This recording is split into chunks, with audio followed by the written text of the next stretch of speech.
This is the operator. Just need to inform all participants that today's conference call is being recorded.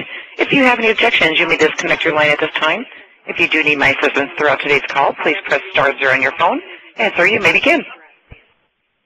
Good morning and good afternoon. This is Mark Crouch at the National Soil Survey Center. We're ready to begin our scheduled webinar. It's a second attempt at this. We did a group earlier on Train the Trainer, a little refresher for those of you who have been instructing, and we do have some other people who are participating just out of interest. I'm going to deliver as if I was delivering to an internet group. I'm going to be sitting here. Sean's going to be participating, Sean McVeigh also. Paul Fennell is in Texas and will not be participating this time as he did in the first session.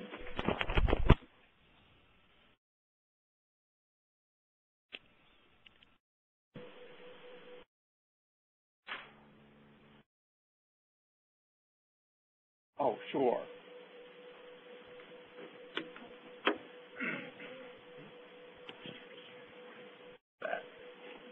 So, now that my computer's working here,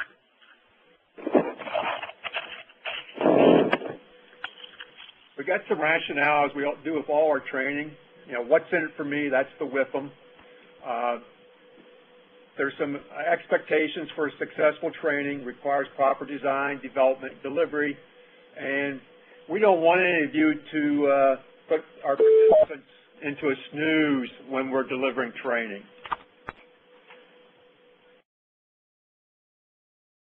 I'm going to acknowledge here that we do have a mix today of people who deliver via the internet and those who deliver within a classroom setting such as here at the National Soil Survey Center. We are not going to get into specifics in any given course. We're going to acknowledge that each cadre is going to address their own needs in regards to design, redesign, development, updating of courses, and then planning how they're going to deliver the course. So what we're hoping to do here, objective-wise, is have some light bulbs go off in your head. And we're going to have 4 objectives in that regards, and that if we were doing this from a standpoint of proficiency, we're going looking for level 2 understanding from you today. The first couple objectives, I believe Sean's going to be covering, or he's going to have at least the first one, understanding how learning retention rates and how adults learn should affect our design, development, and delivery of training. And then we're going to get into recognizing you have a process, and we have practical tips of the trade for developing and delivering instruction. 2 more objectives. We're going to recognize the components of structuring training for our future course design, development, delivery. Then we want to get into the concept and understand that concept of blended learning and be able to utilize that in the future. So where do we get our training info from? Where have we compiled our information, and where could you go to get some information if you're really getting into this on your own? NEDS has a course called Effective Instruction. It's based on Telling Ain't Training. I'll get to that here in a second. If you're really interested in providing instruction, here's an opportunity to get yourself up to date and on the same page as the industry. Here's the Telling Ain't Training. It's published by ASTD Press. That's the American Society for Training and Development. Harold Stolovich and Erica Keeps put this out. It started with the first Telling Ain't Training, then they followed up with Beyond. And just recently, just got an email 2 days ago that the second edition of Telling Ain't Training has been published. We're in the process of trying to get a copy of that now. It supposedly has chapters addressing e-learning, which the original copy or editions did not. But these are sources of information. Believe it or not, the the Dummy series of books has one for training, follows the same principles of Stolovich and Keep, and it's actually a very good, easy manual to follow and would be recommended. And this you can get for $6, $7, $8 used out on the internet through Amazon or whatever other source you might want to check. USDA Grad School has a course in Instructional Design Essentials. So there's other sources of information. Several years ago when I was compiling stuff, I just went Googling You can try different combinations of words. You know, instructional design is going to give you hits. Training delivery is going to give you hits. Training is going to give you hits. Just go Googling and find what you want. If you're really serious about that and want to get certified, you can get master's or advanced degrees. You can do this, and you can do it via e-learning, distance learning. Several universities have opportunities for advanced degrees or certificate programs. So those are your options there that you can look into. There's other books out in the world that you might find, but I've touched on the key ones. And a lot of that information has been compiled. I've picked what I could find, what I felt was relevant, and it's on our website, our training, our soils.usda.gov. If you want soil education, selected the NCSS training, then you'd have an option for instructor guidance. The materials here are based on what I have found Googling and with the Telling Ain't training and other sources. And there's a document there. It has called Soil Survey Division Training Instructor Guide. That is somewhat of a compilation, and a lot of the information that's in that we're covering today. So that gets us into our first set of instruction, and Sean's going to take over here in regards to learning issues. Okay, we'll talk about some of these important learning issues, and I think one of the main things we want to talk about is retention, and how are people going to be able to remember all this information? Here I've got a little graphic where I've lined up things from telling to training on the left-hand side, and from the average retention rate, these are percentages, on the right-hand side. So we got the least retention rate at the top and the greatest retention rate at the bottom. And where's lecture? Okay, lecture is right up there with telling, 5% retention rate. And immediate use of the learning is there at 90%. So if they can actually do something, with the information you give them, they can retain it really well. I would say even the very best PowerPoints that you can make, things that incorporate, words, they can read, audio-visual things, a little bit of sound, even the best ones are going to be around 10-20% retention rate. So you've heard the term death by PowerPoint. Okay, low retention rate with that kind of training. Here's another look at retention and an important approach. If you can start with an abstract conceptualization, and then you can add a real-world idea, reflective observance, in other words, you've increased the average retention rate 30%. You go from 20 to 50%. If you can add a conceptual experience, a hands-on training exercise, you've increased it another 20%. You've gone to 70% retention rate. And if they take it home and they can do it there with a real-world application, that's where the real learning begins. And the studies show 90% average retention rate. And then you can repeat the cycle. So introduce this abstract concept, add a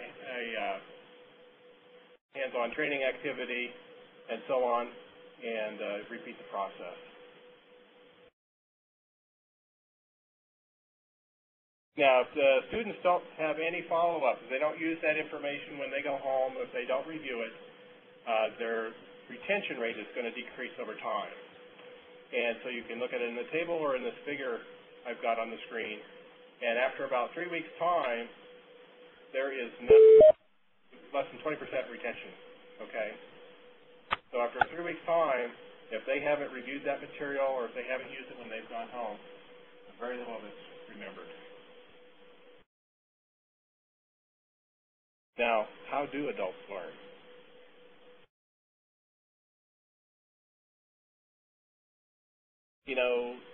Students, when they go into school, everything's new to them, okay?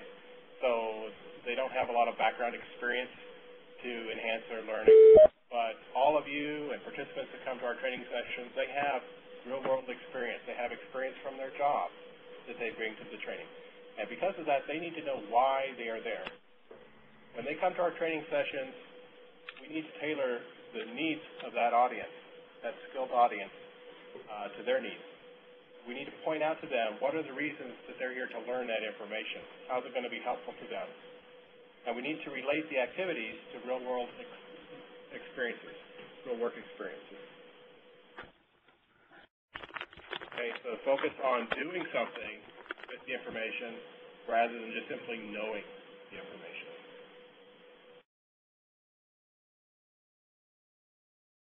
As I mentioned, adults have this greater volume and depth and breadth of experience than does a student in school have.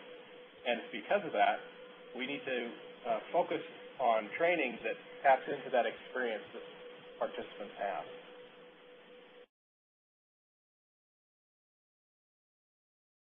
What can we do for motivation? What's the carrot going to be? Or is it all stick? These next couple of slides I'm going to call all the wrong moves. Okay? So what's on this list of things are demotivators, things you should not do. So don't give any eye contact. Use too much personal experience with I did, I am. Don't leave enough time for the topic so that there's some time to answer questions, this kind of thing. More all the wrong moves. Try to, stay in the same gear all day, but I mean the same routine, the same pace, whatnot. Being quick to criticize people for their contributions. So maybe they get the wrong answer or it's not quite right.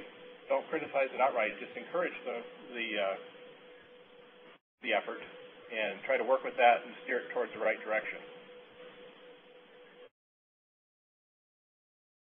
What are some things you can do? All those things on the previous slides, you can simply turn those things around. So give eye contact. Leave enough time for questions and interaction. Use positive reinforcement. Okay? Encourage the participation. Make your course objectives clear. And for some people, just having that goal is enough for them to participate in that and have the motivation to actually learn the material. And this says also be excited about your topic, but I'd also say be enthusiastic about your topic.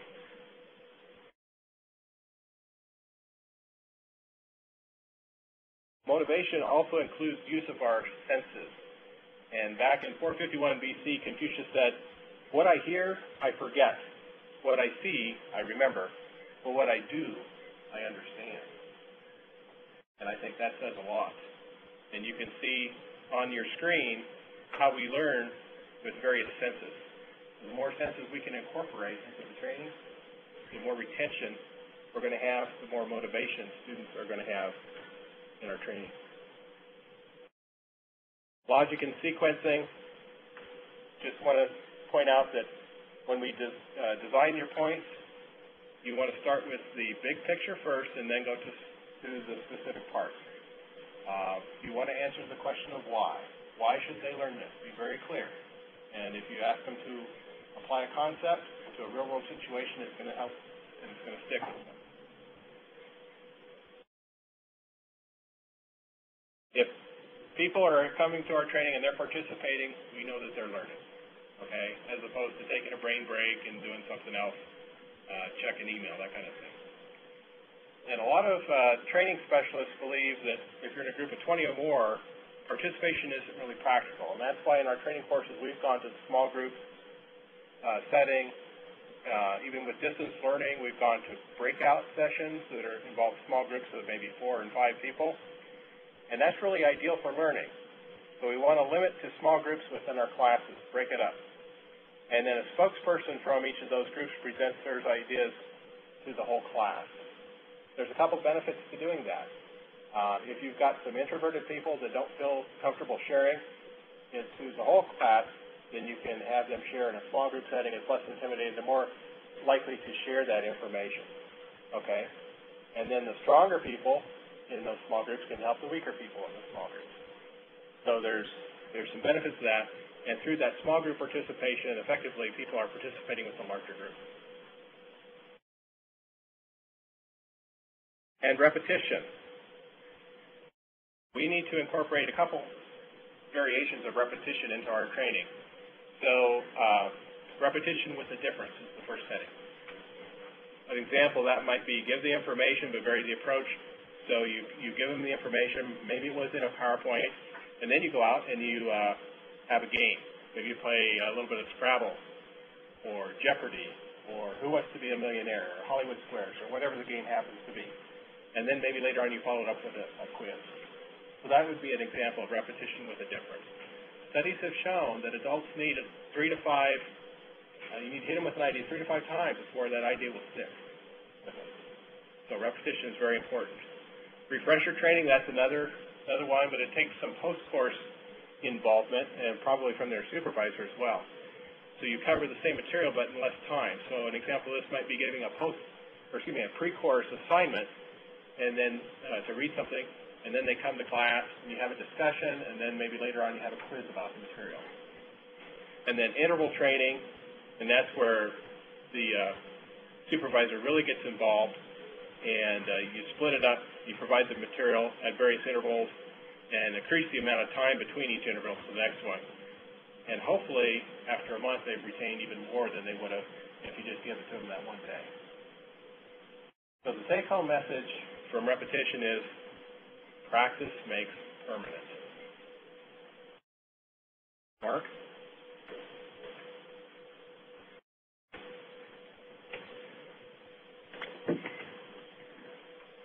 So continue on. We'll get into a topic area called instructional development. You start out with, there's a 10-step process that the industry identifies. The first 8 have to do with the planning, and it starts with identifying the audience needs, which usually starts at the design phase. When you're even trying to get approval for a course through NEDS, you have to identify, why are you going to do this? What's the audience needs for, what are their purposes? So you can see that the 8 steps down as far as the planning. That includes getting to the rehearsal phase. And we're going to cover some of these items here as far as writing your objectives and an outline and such here in a few minutes. And then you get into the other 2 steps of the 10-step plan, and that has to do with delivery of the presentation and evaluation. And part of that evaluation would be your self-evaluation of how you do. We're going to cover some practical tips now that have to do with instruction. And these tips are found on our website. Small groups. You can see a list here of how to work with small groups. We've done this both in our classroom setting and our distance learning. We've gone to breakout rooms, and we pretty much follow this as we do our small groups in our breakout rooms. And it's something we'll want to continue doing. This is one of the best ways to break things up. It's one of the best ways to get participation when you have people who are afraid, some of those introverts are afraid to participate in a larger group. They're more apt to get them down to that 4, 5, 6 number sitting around the table. Then we do have lecture. We're going to talk about some activities in lieu of lecture here shortly, but can't get away from it, and we're going to cover that with a few slides here, and you're going to see some repetition here, and you'll figure out what items are important. But here's some of the P's. Projection, which has to do with loudness. You've got to be heard. Your pitch, which has to do with your flow and variety, and your pace, and pauses, pronunciation, and fillers. These are all your verbal components.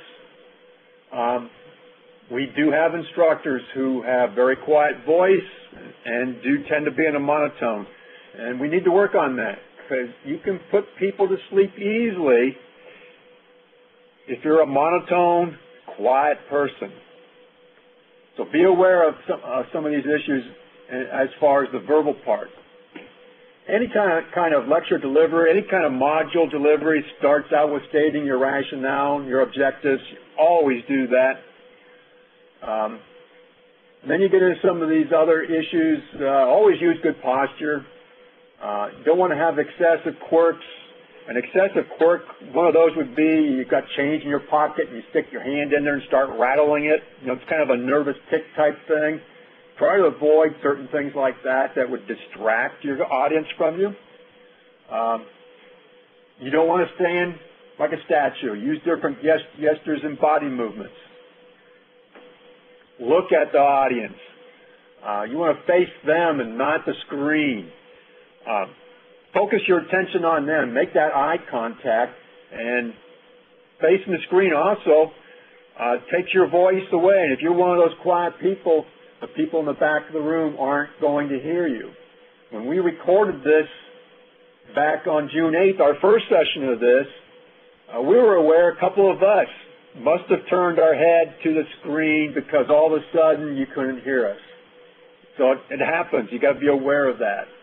Move around. If you're in a classroom setting and you move, they have to follow you, or they hopefully they'll follow you, at least with their head and their eyes. And that's actually an activity. It forces them to physically move and concentrate versus someone who stands in one spot. Vary the pitch. Do not read to the group. That's kind of an industry standard. Use slides to give you some guidance as to what you say. Don't read the slide to them. Use the slide to help you focus in and remind you of what you wanted to say, which forces you to be really on top of your material, and know what you're planning to cover in that material. So what do they see? Be aware of your stance, your gestures, your facial expressions, and your eye contact. Just a little bit of review what our previous slides were about. Okay, some tips on PowerPoint. Most of these are just practical tips as far as developing PowerPoints, but be aware of your file size. And there are methods for keeping that size down.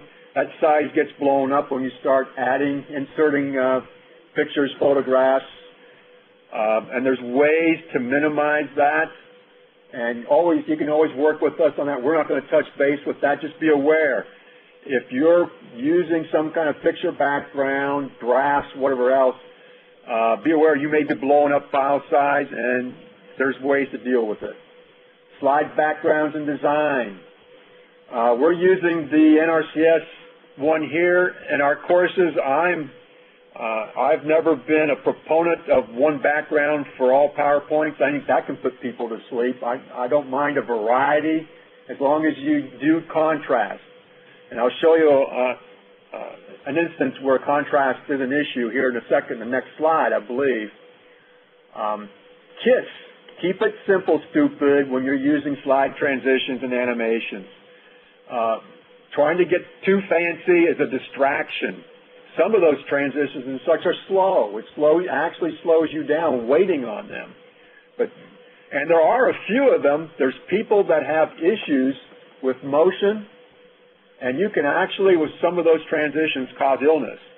Never seen it happen, but that gets brought up when you start talking about using PowerPoints. So be aware of your transitions. Just keep it simple. Here's that example.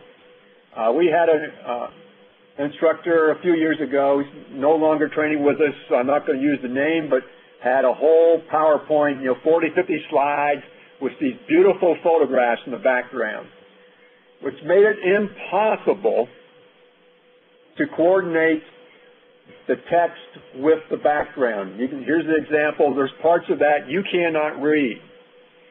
And that's why it's just not a good idea. Use a photograph to create, in a situation where it's instructing somebody, and don't use it as the slide background. It just doesn't work. Okay, now we're going to move on to some tips having to do with questions, and this is in regards to asking them in a venue where you're trying to use questions to involve your learners. So you want to plan for your questions. Know what it is you're going to ask before you ask it. It's part of your lesson plan. And know the purpose, know whether you're trying to elicit information or an opinion, and then try and get that from people. There's some guidelines as far as going from general to more specific if you're going to use a set of questions. Maybe you're going to start with the broader context to try and get them to focus in on something finer. And always confine the questions to one topic area at a time. Don't jump around. Never. We do this a lot. It's happened a lot. Always, when you ask a question, make someone in that class answer it. They figure out real quickly that first day with that first instructor, if the instructor asks a question and doesn't get an answer and provides the answer, they say, I don't have to raise my hand because he or she's going to give us the answer. Right off the bat, first instructor sets the climate for the whole course.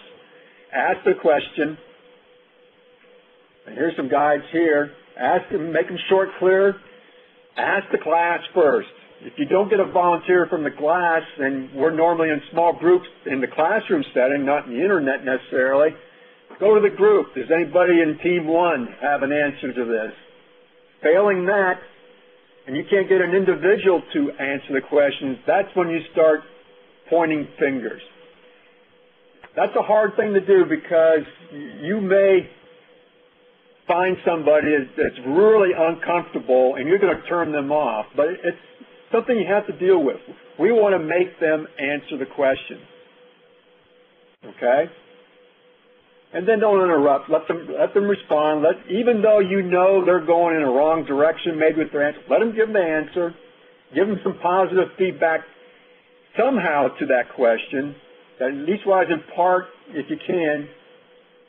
Let them know good response, but maybe you need to find somebody else that can give a more complete answer. Okay? Don't ask, are there any questions? Ask, what are your questions? Okay, that's a technique to try and actually pull them out. You know there's questions out there, and they're just sitting back, hoping maybe you'll just move on. Hey, what are your questions? You understand they're there? Let's hear them.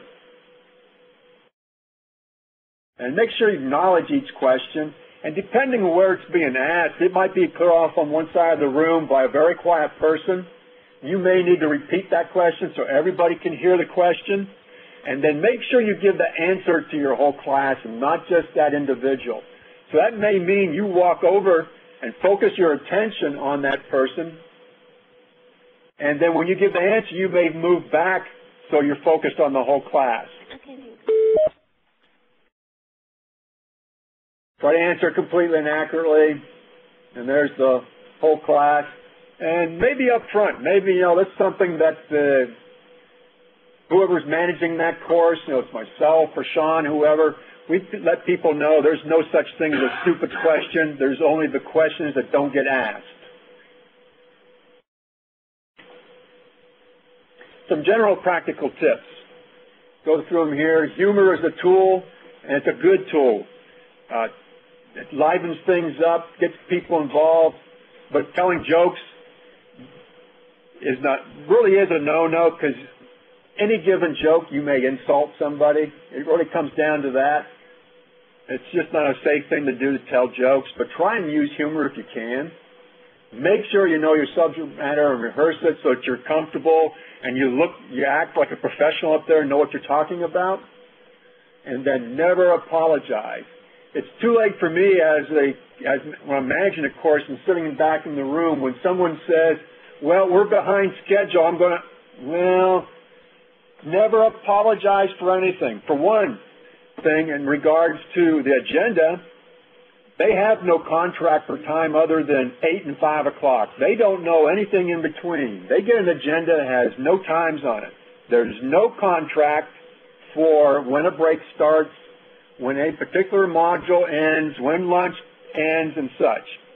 So you don't have to apologize if we're behind schedule or anything. Just step up there and start instructing. Never apologize for any of your material or anything. That makes you look and it makes us look unprepared. Never apologize. Just get up there and start instructing. Never rush. This kind of goes along with what I was just talking about. There's no contract for time, so there's no need to rush at the end. We try to build in fluff time to all our agendas so we can account for run over. In regard to that, make sure you plan accordingly. If you've got an hour on the agenda, don't plan an hour and 5 minutes a PowerPoint slide because it won't work. You're going to get questions. You're going to have discussion if you're doing a good job. Plan for that. Allow some time, but we try to allow some time through the course to account for things that come up. So don't rush. Get it done. Get everything done. Wrap it up appropriately. A couple of last items just have to do with, as far as myself and managing course material and such. Don't personalize or date material because we want to hopefully use this year to year, any particular piece of material you'll have, whether it's a PowerPoint or not. And then, if you would name a file according to the agenda, then the participants know where that piece of material went. I don't have to rename it accordingly. I rename everything according to the agenda topic. So I just assume you did that. I wouldn't have to. A last slide on tips. This has to do with exam questions. This is something we need to look at each and every year, in particular if you update material. We provide guidelines for developing exam questions. They're on the website. We have a template for an item record card. Many of you have already used this to develop questions. I think we went through every course 2 years ago and filled out these cards. The bottom line here is our questions, our exam questions we're using exam should address objectives. That's your module objectives as well as the course objectives. And we need to update, like I said, each and every year and make sure we're up to snuff on this. So now we're going to move into another topic where you're stuck with me again. We're going to get into structuring training. I have a hand raised here. Yeah, Mark, where do you find or do we have a template for the agency, letterhead or whatever it is with the logo and stuff that we can access to load into PowerPoint? The slide template that's being used right now is on the website. On the website? Yep. I believe it's there. Okay. Any other questions so far? So we're going to talk about structuring training. This is not just with you. This is more addressed to cadres as a whole. And it's a several-step process dealing with developing your rationale, your objectives, your addressing activities, evaluation, and feedback. So rationale, I had that for this presentation. What's in it for me? Why should you listen? What's the hook for making you listen and participate in that particular module? It's not just the course. Each module should have these. If you're using PowerPoint, you should have a slide for rationale as well as the objectives that we're going to talk about in a minute. Here's an opportunity to use humor. I think this is a place you can try and build some humor in without telling a joke. Try to lighten it up right from the beginning. Objectives. 3 points here. Sound basis for the selection, design, content, materials, and methods. 2 other points here that have to deal with objectives and reasons why we have them.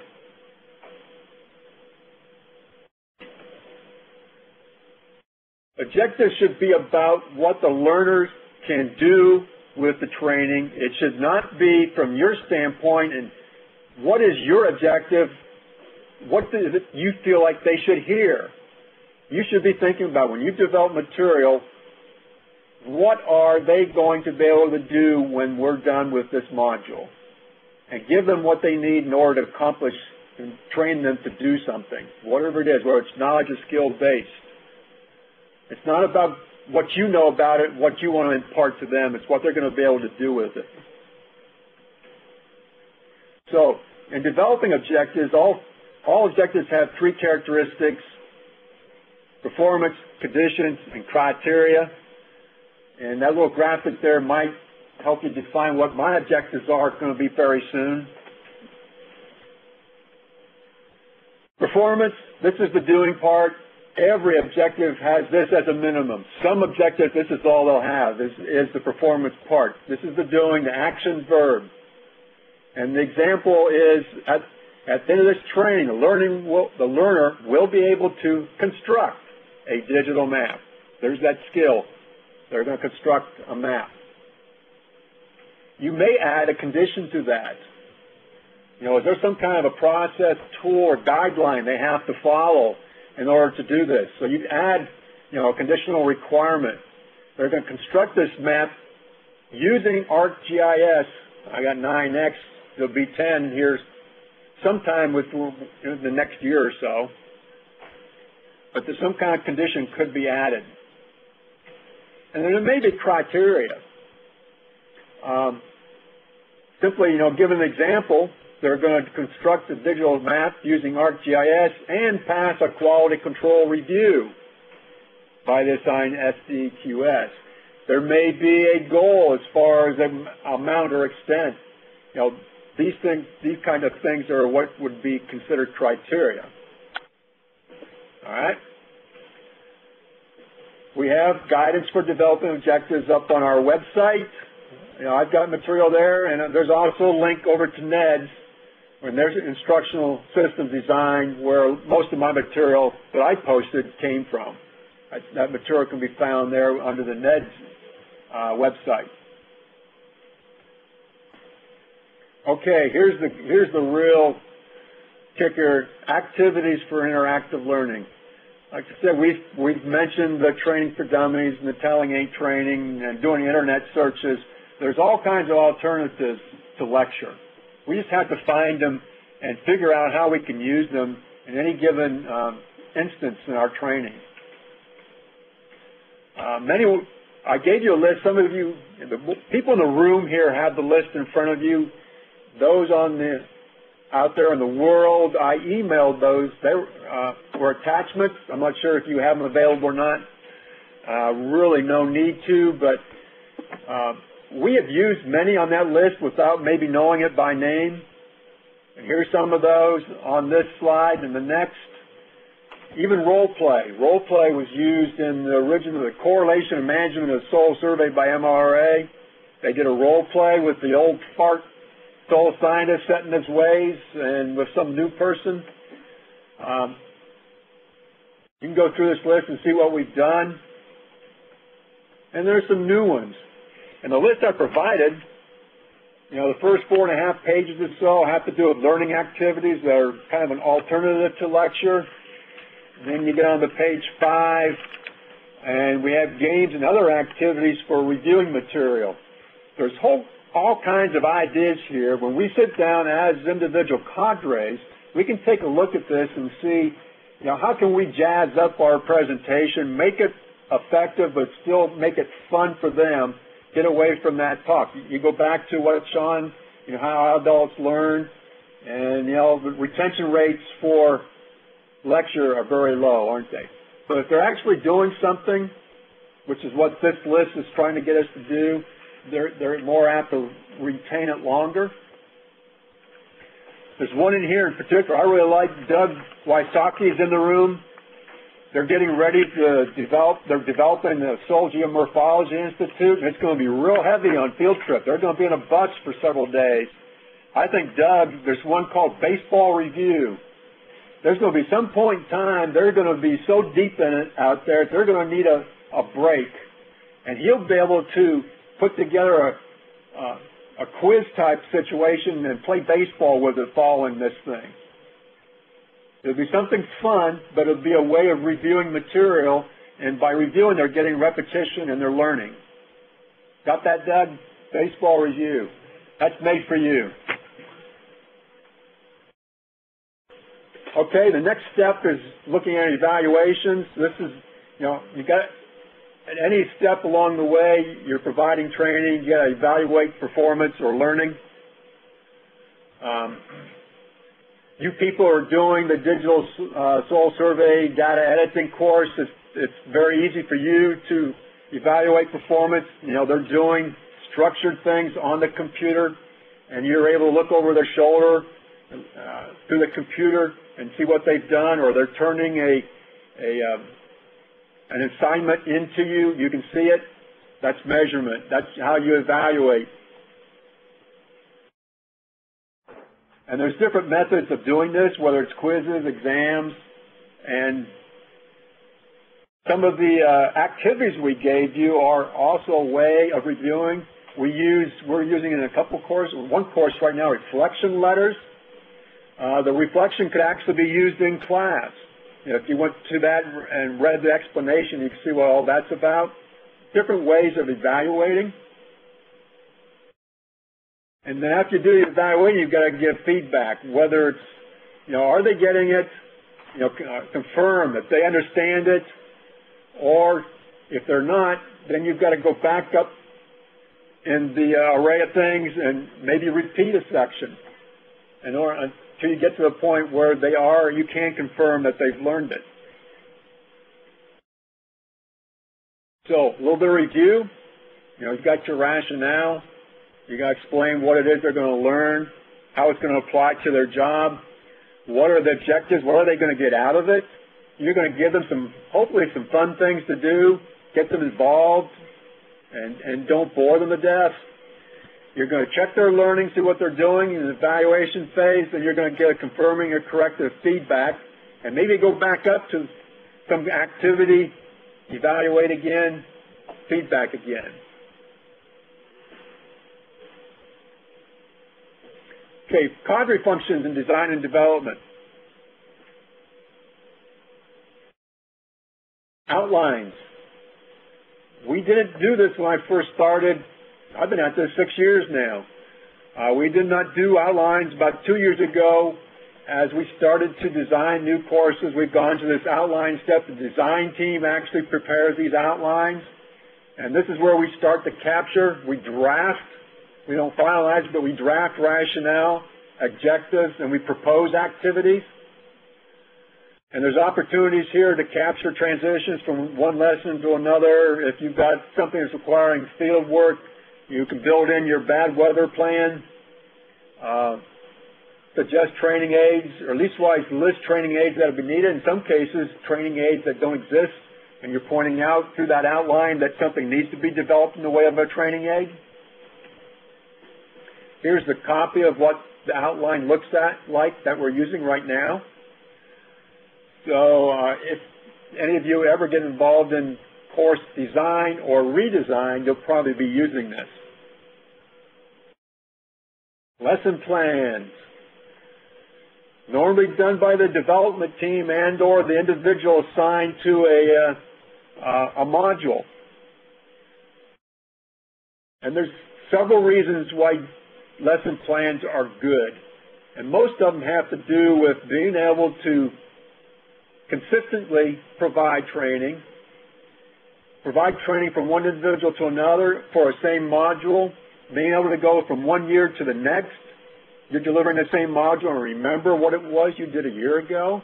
Or if you have to hand it off to somebody, that happens. You're sick. You're going to get transferred. You got a new job. We've got to get somebody in behind you. If you had a lesson plan for them, they wouldn't have to reinvent the wheel or trying to figure out what it is you did.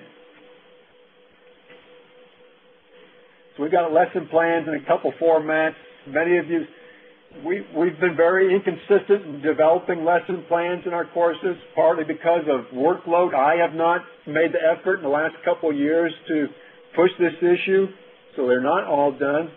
Some of you have done lesson plans for us, and that's been great. Initially, we used a format like this. In the last year or so, we've gone to this one. We picked up on a new one. So be thinking about lesson plans, and we'll be working with you, hopefully in the future, to develop a lesson plan for each of our modules, each of our field trips, whatever it is. There should be one. Okay, I mentioned one of our objectives had to do with blended learning. Blended learning is defined as learning as facilitated by the effective combination of different modes of delivery. You can read the rest of that on your own. It's a blending of styles. And these blending are a mixing of synchronous and asynchronous delivery. And those should be kind of obvious to you. If it's synchronous, they are in sync with you. You're probably together, if it's either face-to-face or distance learning through the internet, they're with you. You're talking to them, they're responding to you. Async, there's no connection.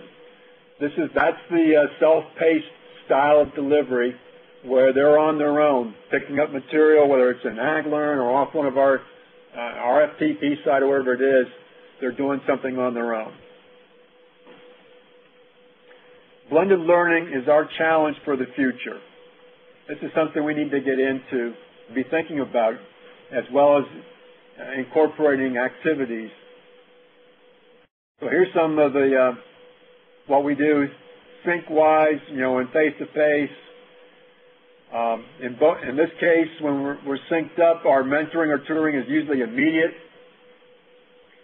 versus async, where things are self-paced, usually involves the computer. There may be e-mentoring, mentoring or tutoring involved, but it's usually on call. You're not synced up with that person, so they're going to have to get a hold of you if needed. Something we haven't used yet is forums, Blackboard, SharePoint discussions that are available to us. Something we may be getting into in our distance learning. So our delivery methods we may be thinking about here in the future, regardless of our classroom or internet delivery. Our classroom or face-to-face, we're always going to have several of our courses have field and lab involved. Small group discussions face-to-face with or without instructors. We may do small discussion groups with or without instructors over the internet. There might be times, some of our courses like the basic soil correlation course, if it were to ever go to internet, don't let me scare you but they probably need a mentor with them at all times, but a little more advanced course, we may talk about and deal with small groups, having discussions on their own, and then getting back to us to provide what they learned, give us feedback. Maybe they had an assignment they'll work on their own without us involved. So they're not synced up. That's async. And we got our self-paced options there. And I gave an example, digital soil survey data editing. This is as good as it gets, where they have a class together. In this case, it started out classroom, now it's internet delivery. They basically tell them, show them, have them do it. And they're synced up at times while they're doing work, and they give immediate feedback, and then they have assignments where they're async. Asynchronous, where they're working on their own, and if needed, they get a hold of their mentor and work with them. And then we have the Management of Soil Survey by MRA course. This is a course that has issues, and this is our current challenge that we're going to be working with. We had to get this information out quickly. It was information and knowledge-based. We didn't treat it as a skill, and we got very little interaction. We're not sure that we did a very good job with it. We tried to go both instructor-led and a self-paced option this year, but the self-paced option, we did not allow opportunities for discussion, whether it was on a Blackboard type thing or within our SharePoint or instructor-led. So we're going to be taking a look at that course and see how we can do a better job of sync and async delivery, meshing the two, instructor-led and self-paced together to make this a course that works. What can we do with that? What kind of delivery methods and what kind of activities will work with those delivery methods in that course? And we've been working with that in all our courses. So when you get an opportunity to design, develop, or update your course, be thinking about what you can do delivery method-wise and activity-wise. This will be your challenge. So in summary, training versus providing our knowledge via lecture. Okay? We want to get to training versus knowledge information dumping. That PowerPoint you develop may be a good job aid. So instead of delivering the PowerPoint in the course, you hand it to them, and you have some other activity that goes along with that that you accomplish your goal, your objectives for that module. Strive to use interactivity, and we will address each course separately as to what will work and won't work in that particular course with that particular material. We don't know what's going to happen in the agency. You know, they're talking, we're hearing numbers, 10, 15% cut. We're hearing, I forget how $1 million. I'm hearing a number of millions wise that the Soil Survey Division may take a hit on in the coming fiscal year. We don't know. That there was a limitation placed on travel, which included travel for training this year. So if it comes down to an alternative to a classroom course not being held is doing it distance learning, we have to consider doing that. There's a couple courses that we could go distance learning because there's no field or lab component. We not necessarily want to, but maybe that's the only way we'll deliver in the next few years. We don't know yet. We have, you know, I'm talking about like the soil correlation course is one there. We're even thinking about the basic soil survey course. We're going to leave it as is right now until we're told that, you know, someone says we need to do something different. That's a 2-week course, and we think there might be an opportunity there, if we have to go to 1 week distance learning and then bring them to Lincoln for a week in the field.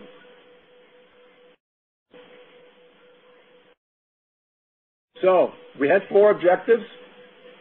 I hope that Sean and I have covered those objectives for you, and that we'll be able to work in the future to make our training good. Any questions?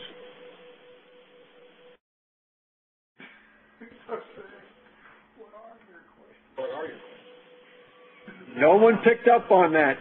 Back in June 8th, someone picked up on that. What are your questions? There you go.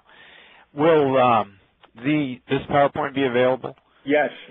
I'll get the recording tomorrow, and I'll post the PowerPoint and the recording tomorrow and let everybody know.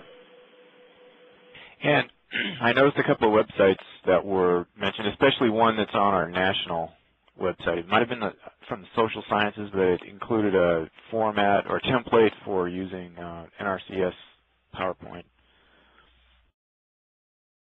I'll make a point to let people know where to find that. Yeah, great.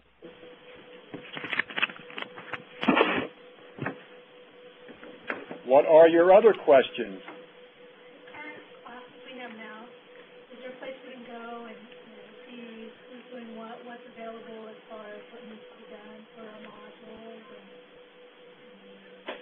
are those all completed for the Central P and the basic and the courses that we have here? Do we have that all, the outline and all that?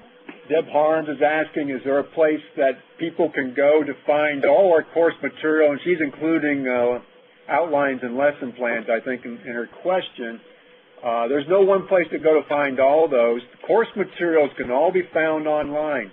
You can go to soils.usda.gov, and there's it's called course materials, I believe.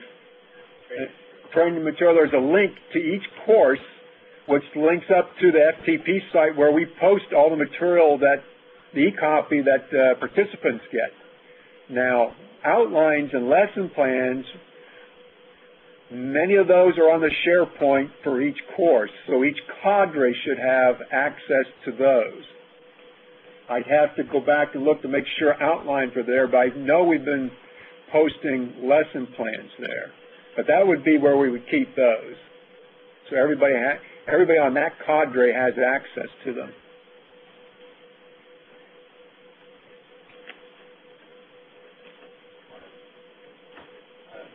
Are the cadres for all these courses set, and then so if you're looking at some changes to those, like looking at order and Question is, are our cadres set? Are we looking to make them more interdisciplinary or what? What we do with our cadres is basically on an as-need basis. We go looking, and here at the center, people are kind of expected to pitch in and help. Many of our people have it written into their position descriptions, and quite a few, I believe, have it in performance. When we go outside the center, it's a whole different issue. We're definitely looking for volunteers there, and sometimes we have to deal with, we take what we can get. The industry will make a point that subject matter experts aren't always the best instructors.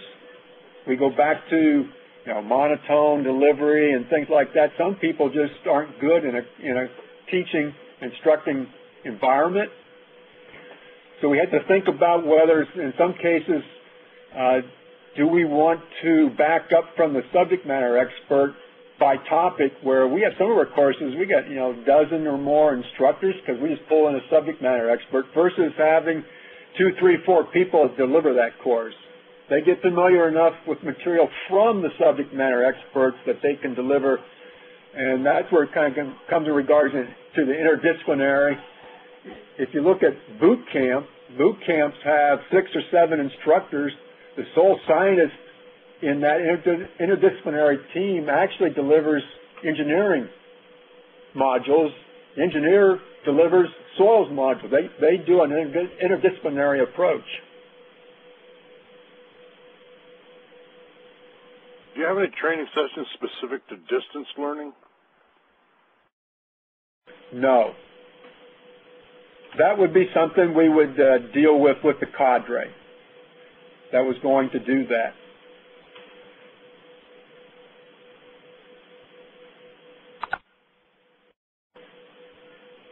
Anything else? All right. Certainly appreciate your taking your time. And you all have a good day. Like I said, we'll post this sometime tomorrow when the recording becomes available. Thank you.